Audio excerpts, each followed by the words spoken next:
Hey Gearheads, and welcome to Garage Talk, a discussion about all things automotive. I'm Cory, and this week I'm doing things a little bit differently. I'm flying solo. Matt is actually taking the week off to spend some time with family, and we wish him a happy and restful week off, and look forward to hearing more from him next week. But in the meantime, this is still a discussion about all things automotive, and we've got a great show lined up for you today. We want to hear back from you on all of our social media platforms, whether it's Facebook, Instagram, and Twitter. We are all at GT Garage Talk. Or you can go to our website and find out more about us and find all the links to everything that we're into at gtgaragetalk.com. This week, I've actually got a special guest joining me to continue our series on car fandoms.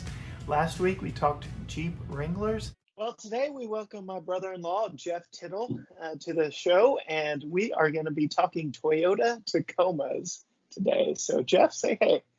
Hello, guys. I'm glad to be here with you. Yeah, glad to have you on. And so, before we get into anything, Jeff, we really need to dig into your car history, some notable cars in your past. What are some interesting cars you've owned? I don't know if you could call any of them notable. I know listening to your brother's story and Matt's story, kind of jealous because my vehicles have been ones of maybe like means over wants. My first vehicle was a 1986 Ford Ranger, and it got the name and was notorious as doo-doo brown. So you can probably guess what color it was. I know one of y'all shows y'all were talking about manual transitions. I thought it was funny because your car that you learned as a manual was brown, and Matt's was a Ranger. So I was kind of like, that's pretty awesome. Both the best of both worlds.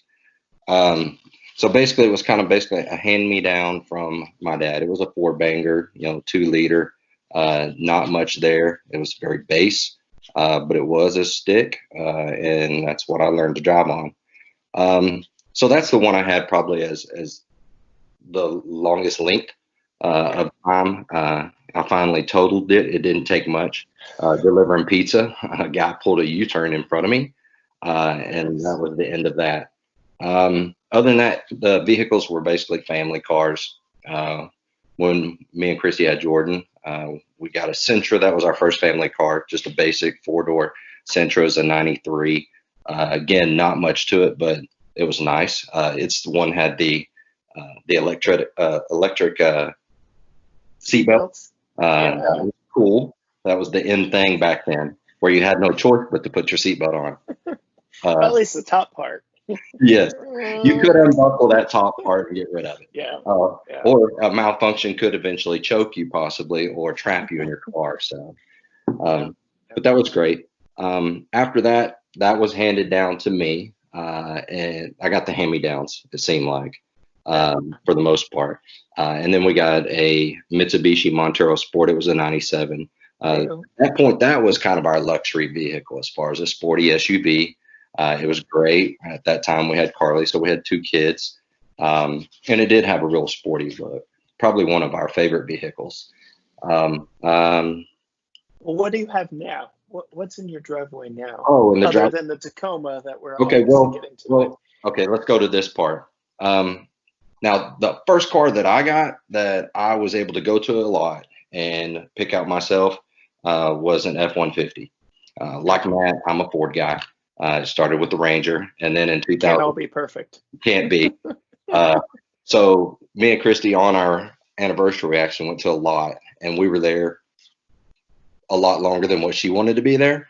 It was literally, it came down to we would be sitting down and wanting to say yes, and I was like bedliner. I just kept throwing everything in the book at them for them to say no, and finally it just got to the point where they refused to say no.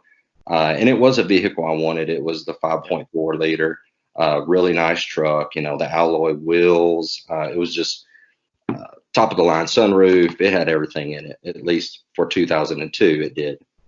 So that's probably been my favorite vehicle. And now it's known as Dexter's vehicle.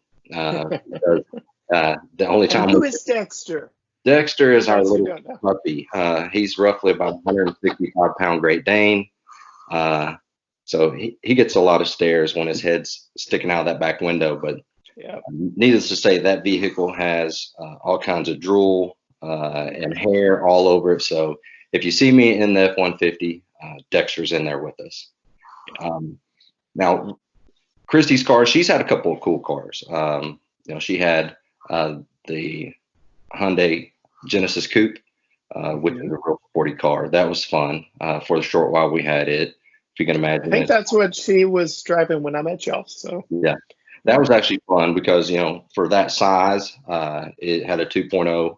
I think it had the turbo in it or whatever, and it was a rear wheel drive. So it's one of those y'all were talking about. Didn't realize that when wanting to rotate the wheels, you couldn't because back size tires are different than the front size tires. But that was fun. And then we have the Maxima currently. So we got rid of the coupe and have the 16 Maxima, which is probably the nicest vehicle we ever owned. Has leather, fully loaded, heated, cooled seats, heated steering wheel. Y'all talked about the heated steering wheel. I did not know. It was such a blessing, and I rarely do because there's only a few times I get to drive it. And so it's one of those, you sit inside, you start everything up, and by the time you get in the car, it's all heated up. It's one of those things you never thought you needed until you've had it, and you're like, where has this been all my life? Even if I could find a way to cool it, I would be set. Because here in Texas, 100+ degree summers, you need a cooled steering wheel. I don't like driving like that. So we also have a couple kids, like I mentioned. Jordan, he's had a Jeep Liberty that was handed down by his pawpaw, and then Carly, of course, we have. Yes, wait. I have to right a wrong here. Okay, go ahead, do this. So yes, it was made very clear to me early on when I was talking about the car histories of me and my family that I had stated that we had traded in our Mini Cooper for the Jeep Cherokee Trailhawk, when in fact that was incorrect and a misstatement, and I do apologize because we did sell the beloved Skittle to your daughter Carly. So I do appreciate that. That was a huge build-up. That was a huge build-up for us, and then a huge letdown because Christy just knew. Y'all were going to give a shout out? Just a small one. So she'll appreciate that. And so then Jordan's last vehicle he had after the Liberty mishap was a Jeep Commander. It was a '06, I think. That purchase basically led me to what we're going to talk about today. The Jeep Commander had the notorious 4.7 liter, pretty much Dodge pickup motor in it. And funny story for me, not Christy, she was in Tyler and it blew a head gasket. And from there, that thing was dead in the water. So at that point, looking for our next vehicle, I started thinking what's reliable, something I would like to have. I have the V8, the big F-150 for anything I really need. I don't need that. So I started kind of what would be best for me in the long run. And so Tacoma came to mind. I know a lot of people with the Tacoma. Her doctor that she works for has one, and he started thinking about possibly selling it. So that really piqued my interest. And so we started looking. He decided not to. I didn't want to go into new. I was thinking about what was payment, reliability, everything. So we actually went up. Tacoma is a vehicle that you can stand to buy used and get away with it for a long period of time. Yes, I'm hoping that's going to be the case with this one. So we went and looked on a lot and opened up the door of a 2010 with low miles. It only had like 50-something thousand miles on it, in great shape, and it smelled like an ashtray. So that sent us moving down the road and just kind of looking, and we started going, okay, let's rethink this, and lucked into my current vehicle, which is a 2016 Tacoma. It's the TRD Sport version. So it's a two-wheel drive, but it kind of has all the things that the Sport has. It has the the matching color as far as the fenders and the front end bumpers, all those things. And then of course it has that hood scoop, non-functioning, but it looks cool. That really, Yes, it does. the sport hood alone, I'm sitting there going, I love it. Yeah. So that's what I currently have. It only had about 37,000 miles on it for being a 16. So low miles. Had a looked to be very clean. Motor looks spotless. Transmission on those, apparently the 16s. There's a bump in the Tacoma in the road there where apparently there's some transmission issues, and the 16 was notorious for that. But I currently have not had any issues, so I'm knocking on wood and hoping that this will be the reliable Tacoma that uh, you know that we know. That everyone says they are. So It is 2016 is first year that they were in this new body Gen style. 3, yes. Yeah, and I that's a tricky subject because people like me, Chevy fanboys, like to point out that it's really not an all new truck. They just facelifted the 2005 truck, but there was some skeleton work going on, some stuff going on under the skin. So I'll give you credit. It's a new truck. Right. For But what I need, as far as the interior and the touchscreen stuff, things that I'm looking for, everything that you see is new, yes, and that's yeah. And if I'm not mistaken, you've got the beautiful orange dash too, don't you? yes. Well, Yeah. just So the trim, yes, yeah. So yours is a white truck, orange trim inside, black interior. What modifications were on it when you got it, since well, you got see, it used? here's the thing with buying a Tacoma, Mhm. you don't realize what you just did. I was waiting for, you see that meme all the time, and you're a Star Wars fan like me, and it was like, it's a trap. Because as soon as I drove it down my road, there's a kid, he's actually Jordan's age, graduated with Jordan, Brett, who owns a Tacoma. So as soon as he spotted it, of course, it's a conversation. And immediately his fiance was kind of like, "Oh, Brett, you have a new taco, bro." Uh, so that's a thing. So of course we start talking, and I don't really know. I think I just have a reliable truck, but I realize I have a new toy. So of course I joined several Facebook groups. There's Taco Nation. There's GT. Tacoma third gen. There's a DFW Tacoma, which is a really good one. So getting on those, you start realizing all the things that you should have that you don't.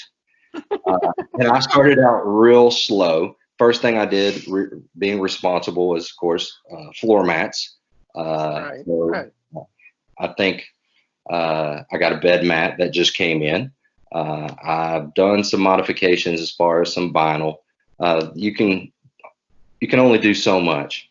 But I took off the TRD Sport stickers on the bed, put a better looking TRD uh, vinyl sticker back on there, just got rid of some of the red. So trying to stick with black and white. Plasti Dip, I don't know if you've ever heard of it, but you can just about Plasti Dip anything. So there's a few Plasti Dip experiments, some great, some Some were better than others. yes. So of course you can plasti dip all your badges while they're on the truck. I don't know if you knew that, but I didn't. get YouTube and have a lot of faith, and you just start taping off and cover as much as you can, and you literally just start spray painting the side of your truck or the tailgate of your truck, and trust that that plasti dip is going to come off the paint. It's So amazing. in my Silverado, I changed some of the badging on, well, the rear bow tie on the tailgate, and I think you went the better option because getting those things off Yes. took a lot. Like we took the tailgate off the truck and went inside because 100-degree summers in Texas, I was not about to spend 2 hours trying to, with fishing line, saw Yes. off the plastic glue stuff behind this bow tie to get the bow tie off. So yeah, I think you made the right choice. Wow. I've seen people doing that with the heat gun and the fishing line. So I tried one side, of course, nervously, and Christy's there, so she's just shaking her head, going, "What are you doing?" And the worst thing you could see is a big black strip of what looks like paint on a white truck. It's very obvious, but it peels right off. I took the 16 grill off of it. I plasti dipped it. It looked great for a while, but of course, plasti dip, it can only take so much rocks and big bugs. You going down a county road in Texas, you're going to hit a lot of bugs. So looking at that, I realized I needed a pro grill. So I purchased me a TRD Pro grill with the Raptor lights, of course. So we put that in about a week ago, and immediately you can start taking, really, if somebody wanted to get the SR5 and a Tacoma, and which is kind of supposedly the base model, you could slowly, and probably for less money, I'm learning, turn that thing into what looks like a TRD Pro. So last week we talked a lot about Jeep Wranglers, and there is two schools of thought there, kind of like Matt and myself when it comes to new and used. You either, yes, get the base model Wrangler Sport and do all the modifications yourself over time, or you go like me and go whole hog and get the nicest one you can right off the factory and do little things here and there after the fact. So that is definitely a thing in the automotive community, and sounds like Taco Nation is about the same way. Yes, like I said, there's some people now looking at it. What I know now, really, I probably should have got on these forums weeks and weeks before purchasing. Not disappointed at all with my purchase, but just realizing what I probably would have wanted on the vehicle without me having to do it. But of course, probably I'd be trying to purchase a 2020 TRD Pro, that green. No, I don't need a snorkel, but it's going to have a snorkel on it, just because it looks great. Because snorkel, I mean, it's a beautiful thing. Yeah. So other than that, the only thing I've just recently purchased a cap for my truck. It's a ARE Overland. Now, some people say it's aged me because you look like a grandpa when you have a cap on your truck. But if you're in the Tacoma world, you did a good thing. So I'm excited about that. It looks really good on the truck. Think, like you said, old person truck, but they're coming back in style. And I've seen a bunch of Jeep Gladiator builds where they're putting them on brand new Jeep Gladiators. So it is definitely becoming a thing again. The one vehicle that does not look right with one, and I can't believe they even make one for it. Well, I guess there are two, but the first one, Honda Ridgeline. Why? Why is it? Buy a Pilot. If that's what you want, buy a Pilot. I know I've sent you some memes about that. If you get into any of these forums or these Facebook pages in the Tacoma world, that's a running joke. The Ridgeline. I saw one that was hilarious. Well, it's not, because we have COVID-19 and that's a big thing. But a guy put on there, for this to all be over, I will call the Honda Ridgeline a truck. Yeah, it's not a truck. But the other vehicle that looks odd with the bed cap and probably should never have one is a Chevrolet Avalanche. And I cannot believe they even made one for those, because they had that flying buttress with the hole in it, and there's like a little separate window you put in. I don't know. It just looks weird. I'll have to find one and put a picture for everyone watching on YouTube to see just what a travesty that was. Well, I think the Avalanche itself was kind of a travesty, in my opinion. I had a love-hate relationship with them. I liked the idea. I liked the concept.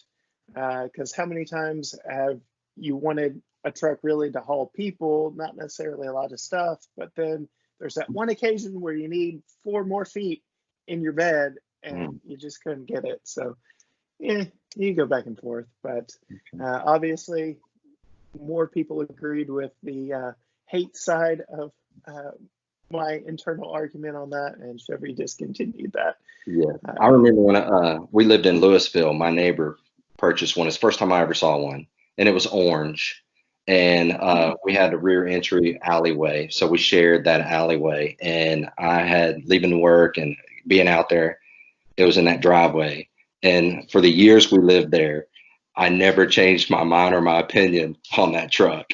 It was ugly the first time I saw it, and it was hideous we moved. So, Well, the redesign, it when they redesigned it in 2007, it basically just looked like a Suburban with the back window cut off, and which I think was a good move for it, but still didn't save it. But we're not here to talk about avalanches. no, we're not. We're And here to talk about tacos. Christy just slipped me a note saying that Rick, my brother-in-law, has one. So we may have to cut that out completely and loves it. So Oh no, I'm leaving it in now. What stays in the podcast goes to the entire world. So right now, the one thing that kind of sticks in my mind that I'm planning on, which I need to save up for, will be a little bit of a lift. The Gen 3 does have a little bit more of a lift than the previous gen, so it looks good, I think, where it's at. But of course, it'll look a lot better with about a 3-inch lift. So want to save money, but at the same time, want to invest wisely in what I put on it. I don't want to just slap anything on it. So thinking icon on that. So yeah, I'm sure you're all in the forums and checking up on what topics. You get a lot of advice from a lot of people, which, I mean, a lot of times in those forums it's good, and for the most part they can be very helpful.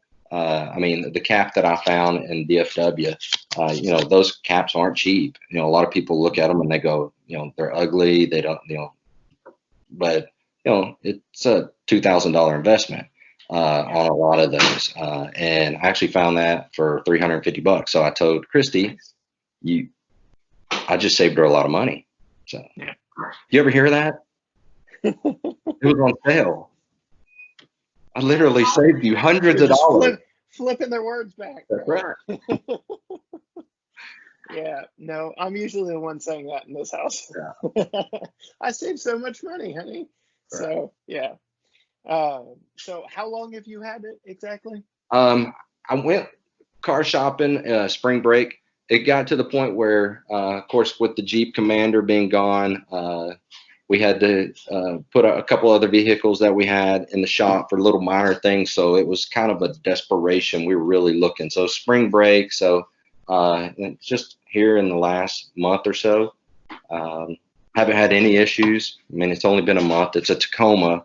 So it's this 16 thing, kind of, when you're asking, is there anything I don't like about it? It's this image maybe that the 16 is the worst Tacoma that has been produced, so there's a lot of that out there. But again, I know a lot of people that have 16s and love them and not had any issues at all. So you've had it about a month, and you've already found out very quickly the downside to having what is now a project vehicle. Whether you knew it when you bought it or not, you've got a project vehicle. And you've already, you've done the plasti dip, you've done the grill, you've ordered a new grill, you ordered looking into a lift, you've got a bed cap. That's at least 5 different things within a 4-week span. I did have to get new wheels also.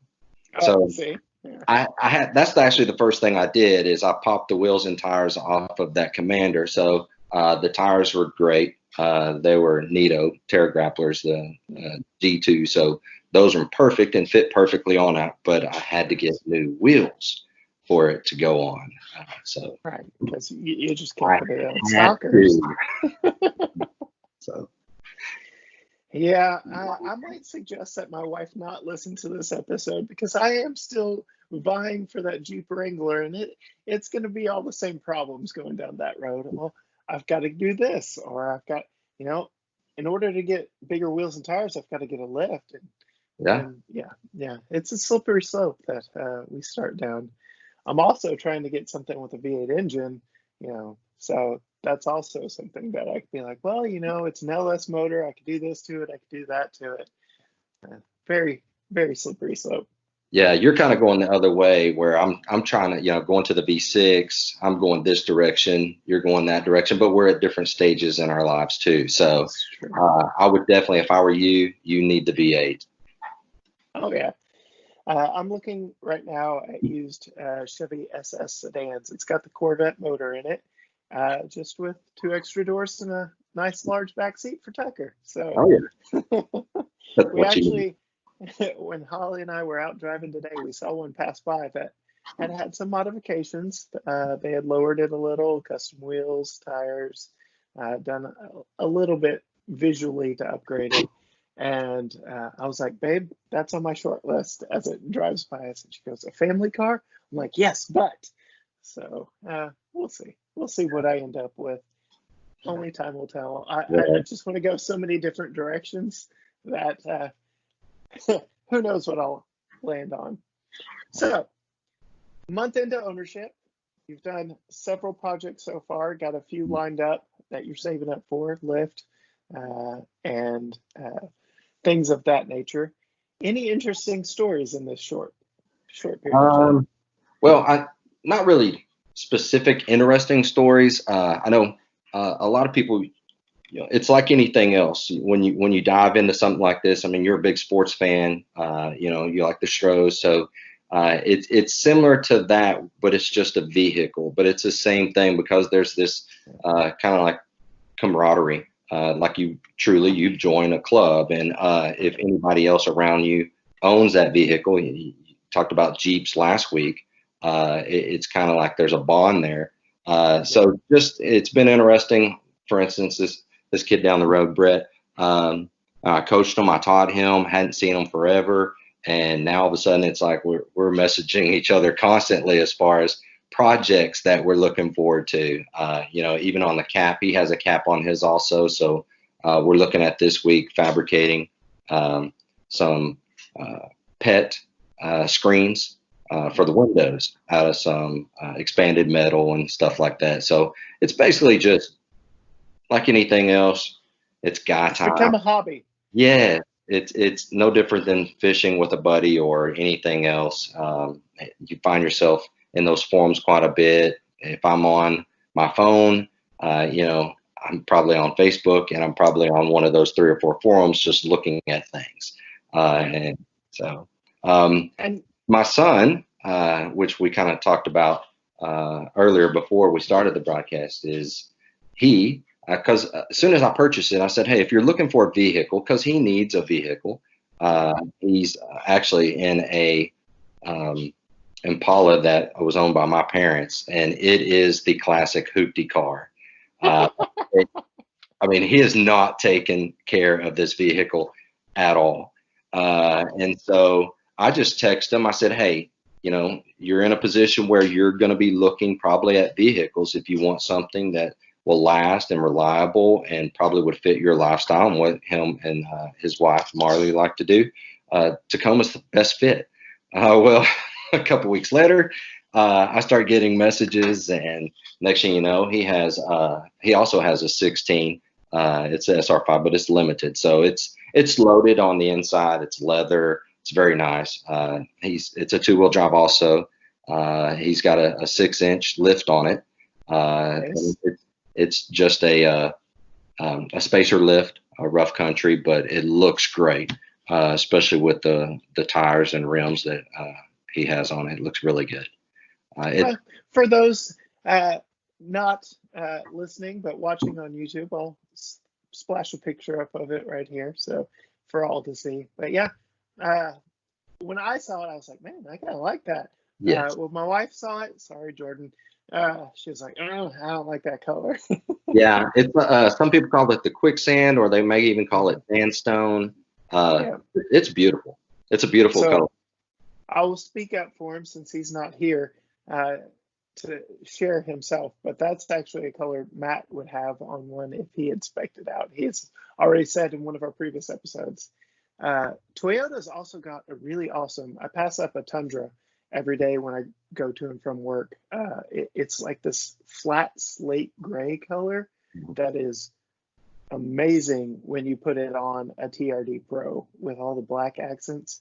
So Toyota's got it figured out when it comes to some interesting colors. Yeah, that's what they refer to as the cement. It's a beautiful Yeah. color too. And Actually, when then, he was looking, there was one in Tyler yeah. that they had up there, and we actually went by, took pictures of it, and sent it to him because that's a beautiful color too. And see, I'm on the more, I'm wearing my bright green garage talk shirt today. I'm a little more on the bright color side of the spectrum. So Toyota also has Voodoo Blue, and that's the one I'd have. Yeah. Bright in your face blue, and definitely be seen in something like that. Yes, Stands out. I've seen a lot So of colors. They're very, very pretty colors too. yeah. So your purchase has ended up turning into your son's purchase Yeah. as well. Then I Tell hope me how that works. I hope I still steered him well. Yeah. And then he texted me just a few days ago, and one of his friends that he graduated with and was in his wedding, he now has a Tacoma as well. So it seems like it's just You're it's like a starting your own domino. fan club right there in your family. It's amazing how many Tacomas are on the road. It really is. Yeah. So I was actually, before recording this episode, I was on Wikipedia just kind of brushing up because, again, Mhm. Chevy fanboy over here. Right. I know the broad strokes of the Tacoma, and I've had several friends that have had them. But the 2019 is the most popular that they've ever been in their history. And it's been just a steady climb since then. I will say Chevy is the one that kind of reinvigorated that mid-sized truck market when they brought the Colorado and the GMC Canyon, and actually had legitimate competition Hmm. for the Tacoma, because you had mentioned earlier, well, we both did, the Honda Ridgeline is Honda's answer to the mid-size pickup truck. And then you've got Nissan. I don't know what Nissan's doing. Their truck is about 20 years old as it sits today. They are set to release a brand new from the ground up Nissan Frontier for 2021. But we'll see what global pandemics do to all those plans. Right. But Now, I also have to throw out, because I am a true Ford guy, the Ranger also has yes, brought out something new. So even when looking at this, it was one of those things. I mean, Ford, I had the Ranger, wanted to look at it, but I was like, resale value and just history alone, it just led me to the Tacoma. yeah. So I mentioned, I know kind of broad strokes. I follow a lot of other car YouTubers, bloggers, and all that. I will say, and I will get your opinion on as an owner for a whole month. Yeah. That one of the I'm biggest. not the expert, because I know I'm going to share this. I'm going to put this out there on a lot Yes. of these pages that I'm on, and I just want everybody to understand. Please do not view me at all as the expert.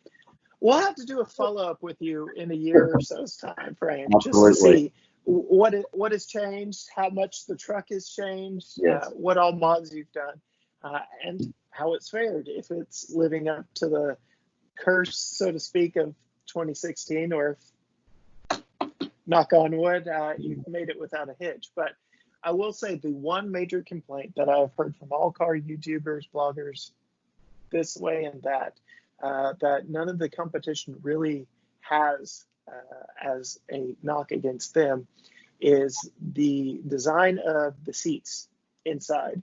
That it is a very car-like design in that the seats are not really raised up off the ground like they would be in any other truck, where you're more in a chair-like position. Mm-hmm. Have you noticed that you're more or less sitting closer to the floor?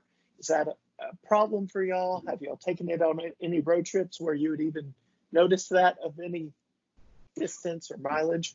No, not really. But again, I haven't been in, a mid-sized truck in a long time. So just getting into it, I just looking at the cab, it was a one that I sense.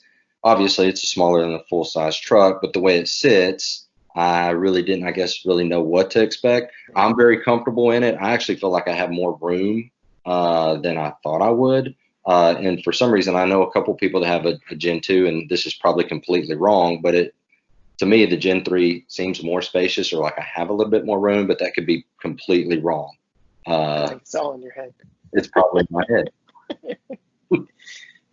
But have you taken it on any extended road trips? Not yet. I mean, we've been to Fort Worth and back, simply just picking up the cap, actually.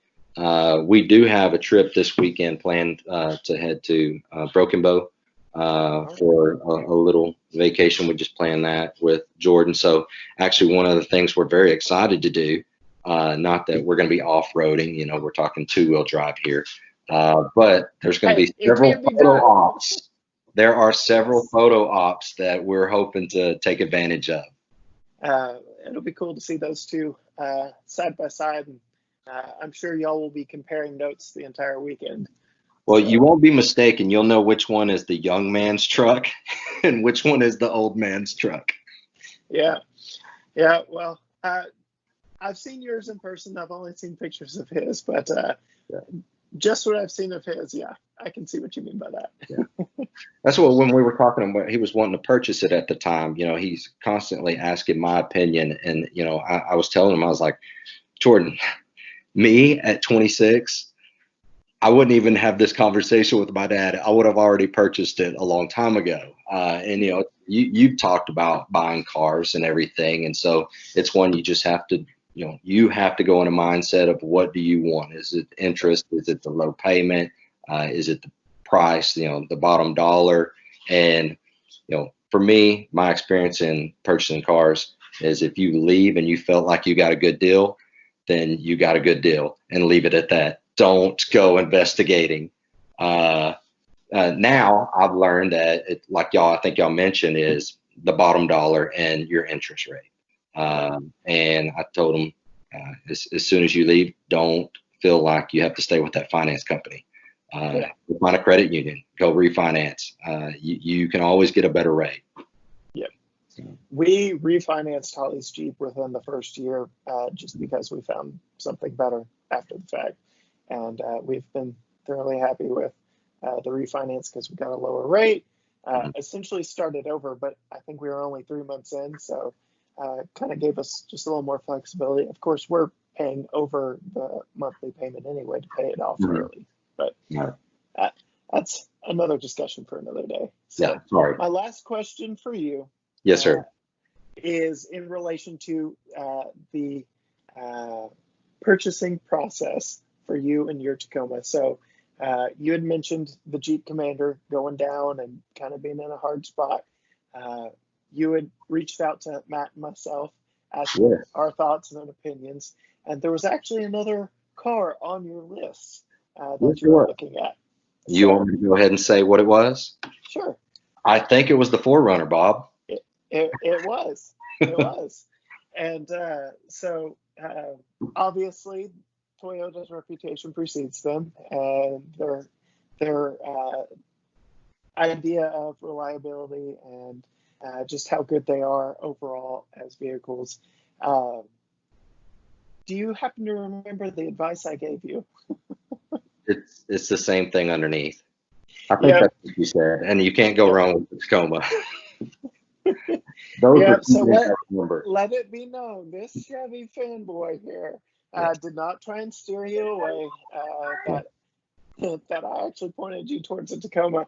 And if that is Christy in the background yelling at me for getting you started on a project, I am sorry.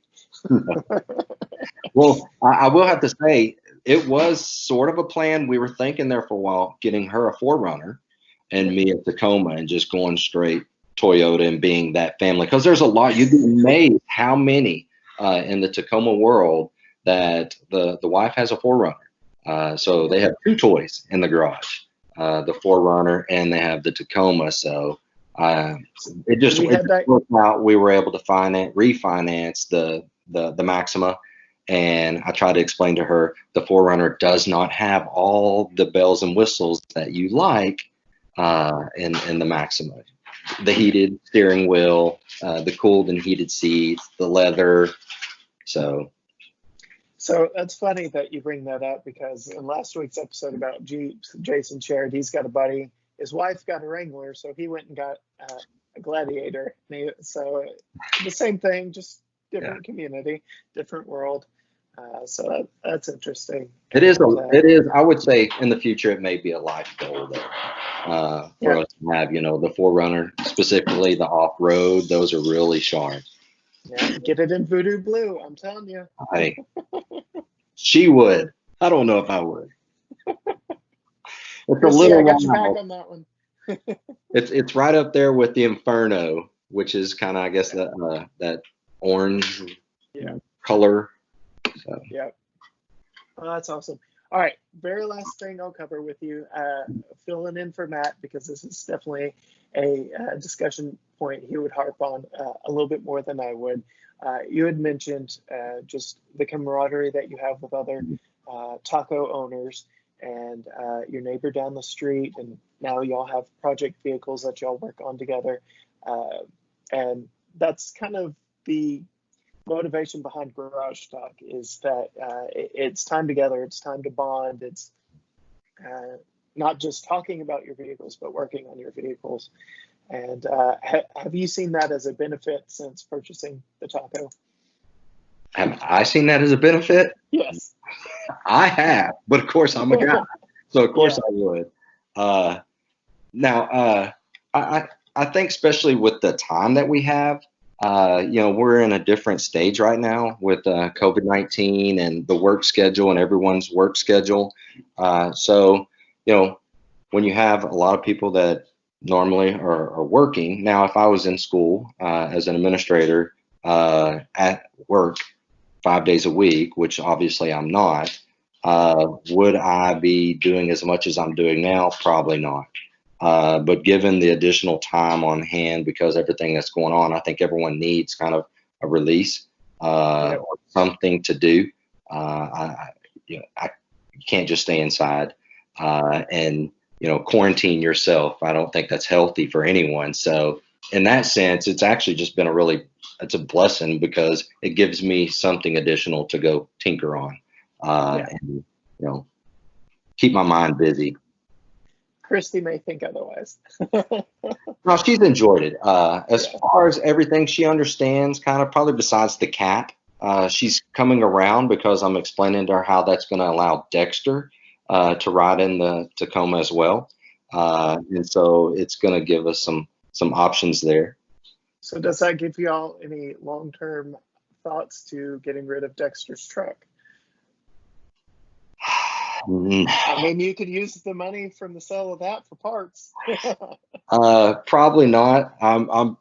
That Ford has about 208,000 miles on it, and so it's going to stay his truck, because she's concerned, even with the Tacoma being modified and us being able to do some things with that cab to allow him to ride without, destroying the inside of the cab of my truck. There's some concerns there.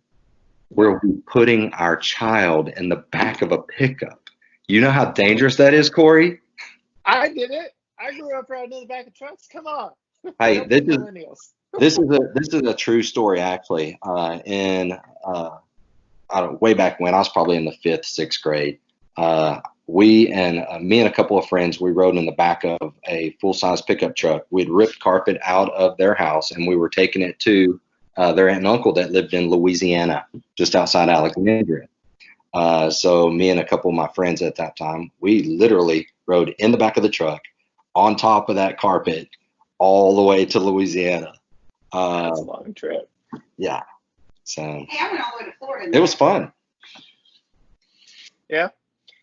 Different times, different world. You couldn't get away with anything remotely close to that now. So. Yeah. And now he's concerned about putting a dog in the back of the truck. Because it's hot. It's hot, Cory. You can open the back window, right? And just vent it out. That's why I'm fabricating these pet screens. There you go. Thinking ahead. Everything I've done is for a reason. Yes. Yes. So, any final thoughts for Tacoma Nation? No, I hope I did some justice to those individuals. like I said, I'm new to this. There's a lot of learning that I'm still going through, and I think even those that have had them forever, there's always stuff to learn. Yep. So. Well, Jeff, we thank you for coming on, sharing your expertise, your history. I know you say you're not the expert, but you're definitely more well-versed than I am. So I appreciate that. We will have to follow up with you in maybe a year's time frame and see what has changed on the truck and your appreciation of it. So, but thanks for coming on. Absolutely. I appreciate you having on. And I do want to tell you again, you and Matt have done a great job with this show. I know I mentioned it to you last week as far as the relevance of it, just the nostalgia, the stories you guys have.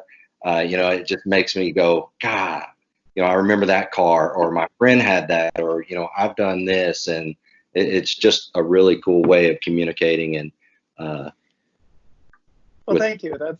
That was the goal of Garage Talk. Is Matt and I get together all the time, and we're always talking cars. I'm like, dude, let's find a way to share this with more people. So the podcast was born, and I've alluded to it in the past. We've hinted around at it, but there are some even bigger things to come for Garage Talk. We just got to pray that all this COVID-19 stuff gets behind us. But again, thanks, Absolutely. Jeff, for coming on. And that's it for this week's episode. We just want to say thank you again to Jeff for coming on the show and sharing his experience being a part of a new fandom for him in the Toyota Tacoma. And we look forward to hearing again from him much further down the line to see where he stands, maybe a year into ownership, and to see what his truck looks like too. As I mentioned earlier, this was a bit of an unusual episode for me. My co-host is out for the week, taking some time with family. So if you want to hear more from both of us, go and listen to an old episode or listen to another episode we've recorded. But Matt should be back with us next week, and we'll be back to normal. But for the question of the week this week, we just want to know from you, our fans, what car fandoms are you a part of? Do you want to be on our show and share your experiences as being part of the car fandom? Or what car fandoms do you want to know more about?